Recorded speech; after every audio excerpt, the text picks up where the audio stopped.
let's take a look at group roles. Job and group roles are different and they can change. Job roles are shared expectations. Group roles are the roles used through group process. For high levels of performance, roles should be integrated. The three primary group roles are group task roles, group maintenance roles, and self-interest roles. Group task roles are played by members who do and say things that directly aid the accomplishment of the group's objectives.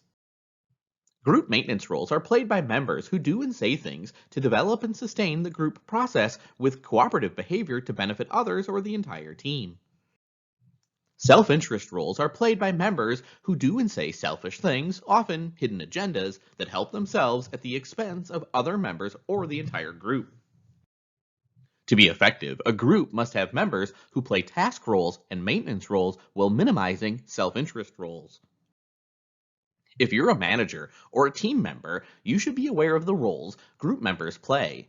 If no member is playing the task or maintenance role required at any given time, you should play the role.